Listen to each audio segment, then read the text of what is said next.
Hi there, today I will tell you the story of Danjai and the WERETIGE'Rs sister.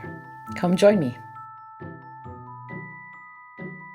Hi there, my name is Heidi. I'm a Malaysian author and welcome back. Today I will be telling you the Iban story from Sarawak called Danjai and the WERETIGE'Rs sister. This tale was collected by a man named Edwin H. Gomez in 1904 in a book titled 17 Years Among the Sea Dyaks of Borneo, published by Sealy & Co. Limited in 1911. Sea Dayak is just another term for Iban. This book is also contained in a book that I told you about back in episode 10 by Silverfish, titled Malaysian Fables, Folktales and Legends. I'm super excited to tell you about this story.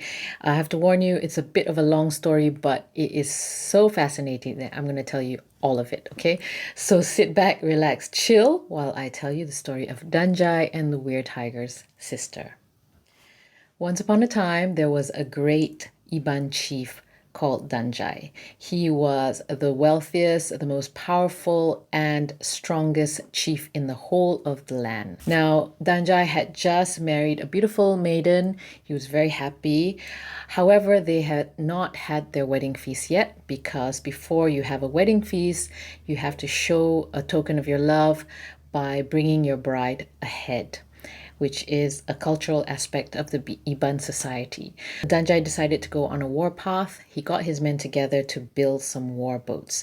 He was out early one day building the boat when his wife decided to bring him some food. His wife was an outsider. She wasn't from that area, so she didn't know that place very well.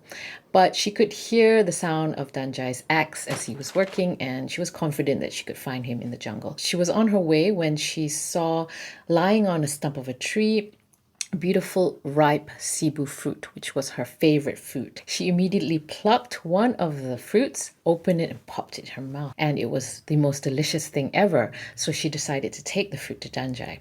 When she met him, he looked at the fruit and he said, "Where did you get that fruit?" "Didn't you leave this for me? I found it on a stump of a tree."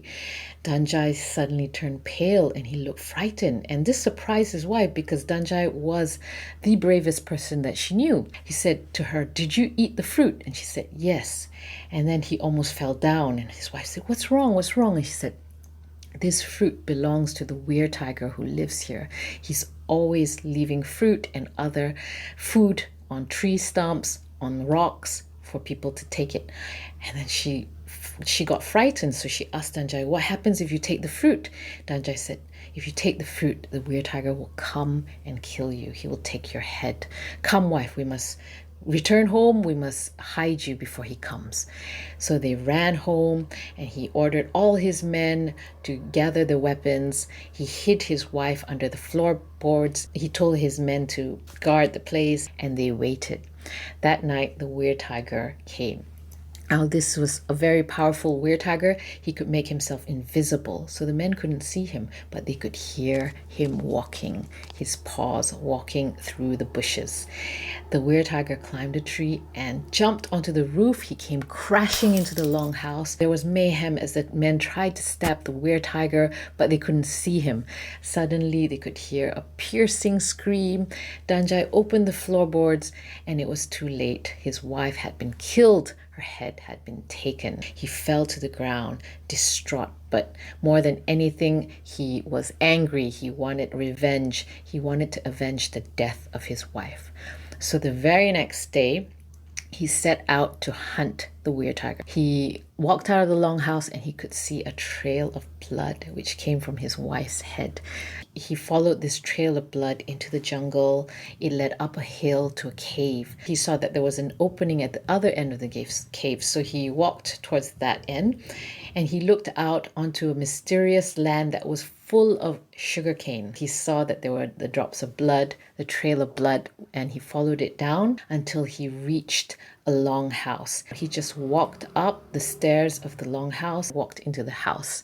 When he walked into the house, he met a maiden there, and she looked at him and she was surprised. She said to him, "Danjai, what are you doing here? We didn't expect you so soon." Now, even though Danjai was in a daze, he was still kind of shocked that this woman whom he had never met before knew his name. And she said to him, "Look, my brother, the WERETIGER, is out right now. He'll be back soon. Why don't you sit down and rest rest. I'll give you some betel leaves to chew on. Danjai sat down, and very soon the WERETIGER arrived home. Now, he was in his domain, he was in his area, so he was in the shape of a human. He actually smiled when he saw Danjai, and he said, "Danjai, welcome. I'm so glad you could come." Danjai couldn't believe it. Why was the WERETIGER greeting him with open arms when he had just murdered his wife? He was so angry, he just wanted to strike the WERETIGER down, but he knew that he couldn't. So he waited, and he pretended that, he tried to pretend that there was nothing wrong, that, the WERETIGER hadn't just killed his wife. So he said, "Oh, I was just walking around. I was in the area. I decided to come." The WERETIGER was really pleased. He said, "You must stay for dinner. You must stay here a few nights. Be my guest." And Danja said, "Yes, I will stay here," because, he wanted to try and kill this WERETIGER.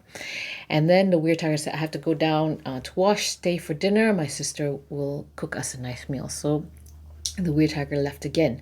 When he left, the WERETIGER's sister entered the room, and she sat down with Danjai, and she said to him, "Danjai, I know what my brother has done to your wife. I'm really sorry.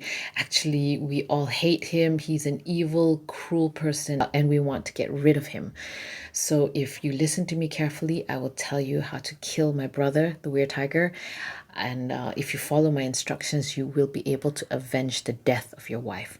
So Danjai nodded. He said, "Yes, okay, I'll follow your instructions." The sister said, "When he comes home, you will sit down for a meal. Don't take any food from his hands. It is sure to contain poison. Only take the food that I give you." And he said, "Yes, fine, I can do that." And then she said, "Tonight he will give you a mat to sleep on and tell you where to sleep. You must lie down there, but after he leaves the room, you must get off the mat and put on the mat instead a wooden mortar for pounding paddy, and cover it with a blanket. He'll think that's you, because in the middle of the night he will come with his sword and he will try and kill you." He said, "Okay, I'll do that." And then she said, he's going to do the same thing on the second night as well. So on the second night, you must use the wooden mill for husking paddy. He said, "Okay, fine, I can do that." And then on the third night, use the coarse matting for treading on paddy. After 3 nights, if he fails to kill you, he will be under your power, and I will tell you how to kill him then. Soon after, this WERETIGER came home. They sat down for a meal, and he handed Danjai a plate of rice, and he said, no, I'm not hungry. I'm just going to have these vegetables." So he wasn't hungry anyway, because he was still upset.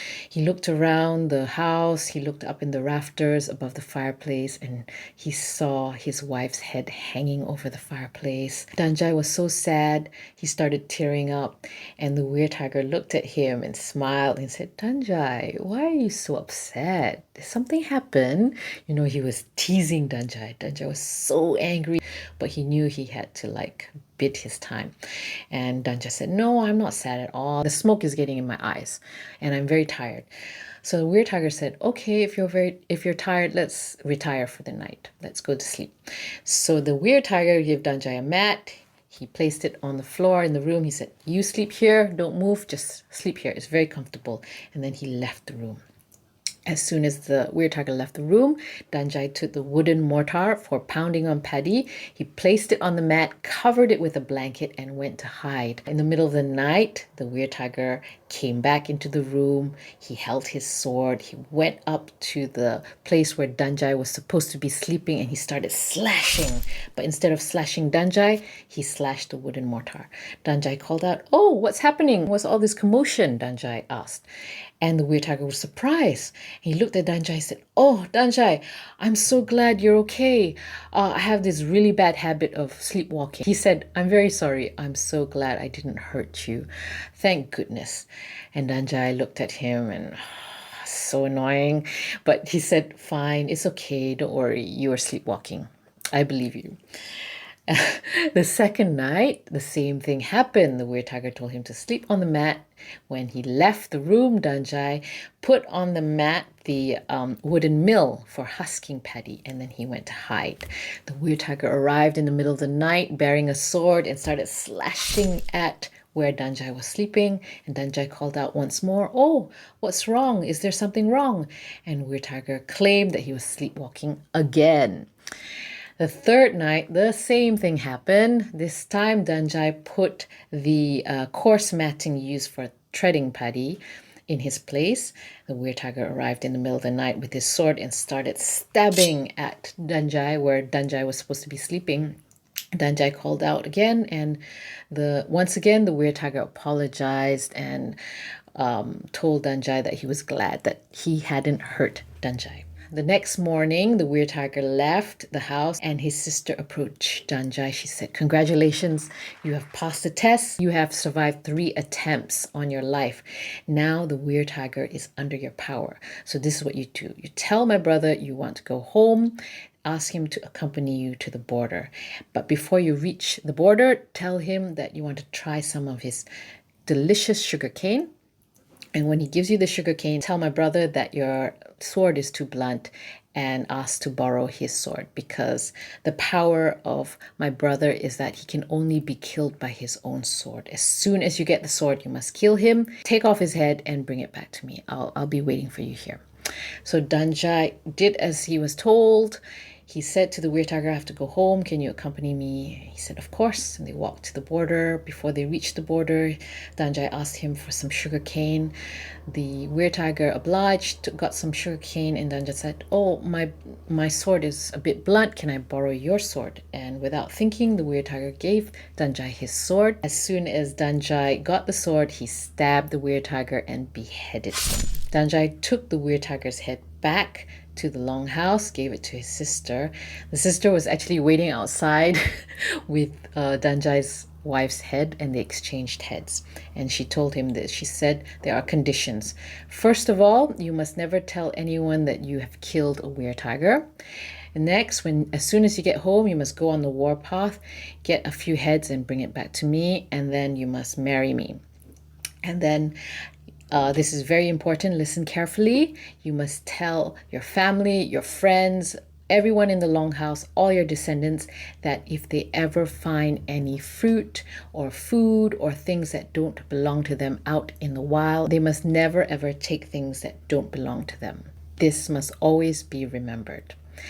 Then Danjai went on a warpath. He followed exactly what she said, basically. Got her some heads, took it back to her, brought her back to his Longhouse. They got married and they lived happily ever after. The end. So that was quite a long story, but I just felt that I needed to tell you the whole story. There are several aspects of the story that I want to talk about, but because that was such a long story, I can only talk about one aspect. But I'll touch upon the other. I found 3. I'll touch upon the other 3 points. First of all, weird tigers. How cool is that? Here in Southeast Asia, in the Nusantara region, we do not have any sexy werewolves that you have in the West, presumably because there are no wolves in this area. However, we do have weird tigers, weird crocodiles, and other shapeshifters, which I think is way more cooler than werewolves, in my opinion. Usually these shapeshifters take the form of humans when they are in their domain, when they are at home, in their longhouse, or in their village. However, as soon as they leave their domain, they take their animal form. However, I have come across at least one story where the shapeshifter was able to shapeshift at will. And this is the story of the weird tiger of Tanjung Rimau. He's a serial killing weird tiger. And I'm very excited to tell you that story. So more on weird tigers in a later episode. Just wait for it.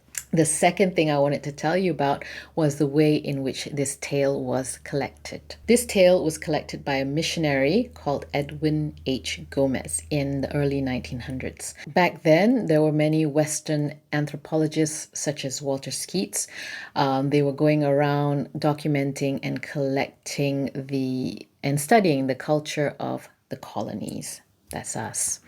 Like Walter Skeet in his Fables and Folktales from an Eastern Forest, all these stories have been delivered to us through the medium of a third-party foreign interpreter, which makes it slightly controversial. It's controversial and problematic because these stories were not delivered by the people themselves. We are basically being told these stories from the point of view, from the lens of the, I'm just going to say it, the colonialist white man.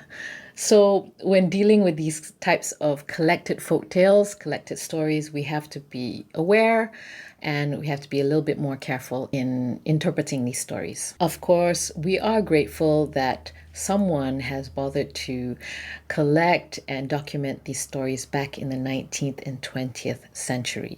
Without people like Walter Skeets, some of these stories would have been lost. However, we must be aware and conscious of the way in which some of these stories are collected. More on this in a later episode. The third thing I wanted to touch upon was this idea of going on a warpath and headhunting for the Iban people. This is something which seems so alien to us, but it did form a part of the life and culture of the many of the ethnic people living in Sabah and Sarawak, in particular the Iban people. Headhunting is no longer practiced, but it formed an important part of the culture of these people. I won't go into headhunting in this particular episode because there's a specific folktale which tells the origin of headhunting, and we'll probably do that in the following episode. Now, what I do want to talk about in this episode is this idea of taboo in Iban culture. The thing that struck me most about this story is that we are told from the beginning that we are not supposed to take anything, any food, any fruit that is lying out in the wild, that is lying on a stump of a tree or on a rock, something that doesn't belong to us. This is very much a cautionary tale for children, to warn children about not taking food or fruit from the wild, presumably because, there are many berries, fruit, mushrooms that are poisonous and dangerous for them to eat. However, there seems to be something more to this story, something which is connected to the culture of the Iban people. Taboos are an important part of this society. There are certain things that you shouldn't do at particular times, or certain things you shouldn't say during particular moments. It is believed that if you broke a taboo, bad things will happen to you, your family, your longhouse. So they take this quite seriously. One of these taboos is the taboo of taking something out in the wild, something that doesn't belong to you.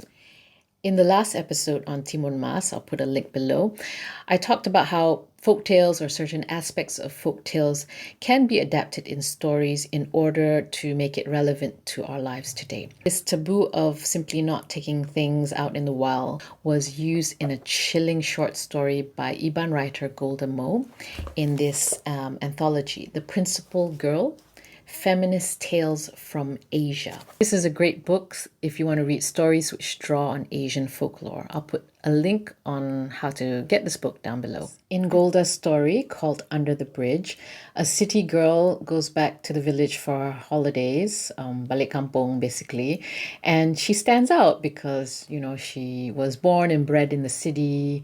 She's not used to the ways of the people in the longhouse. So she gets bored. She's sick of her grandmother's nagging and decides to hide. Under the bridge, the girl finds a pretty glass bead and decides to take it home with her, which was a mistake because the bead is actually owned by a crocodile who uses it as bait for his victim. That night, the crocodile appears to the girl in the shape of a handsome boy. He invites her to the river, and she's about to go to the river, but fortunately, her grandmother recognizes the sign that this girl is under the power of the crocodile because she has taken his bait. The girl falls ill, she becomes hysterical, and they guard her there, they keep her there. Even though she's ill, she still manages to sneak out of the longhouse, and she sneaks down to the river to join the were crocodile. I won't tell you the ending. Get the book and find out what happens in the end. So I spoke to Golda Mowe about this story, and she told me that this taboo of not taking something from the wild is particularly strong in the Iban culture, in the Iban society. In the story, the bead is actually used as bait for the crocodile. In Iban, the word bait is called taju. The one you find on land is called taju ramaung, or spirit tiger's bait. And the one by the river is known as taju baya, or the spirit crocodile's bait. In circumstances when people are killed by either a crocodile or a tiger, the reason people use is that the victim probably took the bait, the taju of these two animals, which is why till today, children are warned never to take anything that doesn't belong to them, that they find outside. So this modern short story really ties in with this idea of a taboo in the Danjai story that I told you. It shows that the belief is still prevalent in Iban society today. While I'm on the subject of my favorite Iban writer, Golda has just self-published 2 books. One is a novella called Fairy Con, and the other is a series of short stories called Encounters, Modern Folktales from Cebu, which is where she lives. Cebu is in Sarawak. Encounters in particular is really good. It's super creepy. I would highly recommend this book. This book makes use of many of the Iban folktales and beliefs. So if you want to get into that, have a look at this book. I'll put a link down below to Golda's information. I think you can get the book directly from her. Golda is also the author of these 3 books published by Monsoon Books, which is Iban Journey, Iban Dream, and this is my favorite, Iban Woman. So all these books make use of lots of Iban mythology. It portrays life in a longhouse. It's authentic because it's written by an Iban writer. So if you want to get into looking into Iban culture, have a look at Golda Mowe's work. So what did you think of the story of Danjai and the WERETIGE'Rs sister? It's one of my favorite folktales. I'd love to hear your thoughts, so please do leave a comment. I hope you like this video. I'm sorry it's a bit long this time because the story is so long. If you did like the video, please like and subscribe to my channel. Please support me in my mission to spread these folktales, these fairy tales out again. And please share this channel with your friends and family as well. Next week, we will stay in Sarawak, but we will be looking at the Kayan people instead. There is a particular folktale which seeks to explain the origin of headhunting. I will also tell you the fascinating story of Gamong, in which a man dies, goes to the underworld or the afterworld, and makes it back out again alive. Join me next week.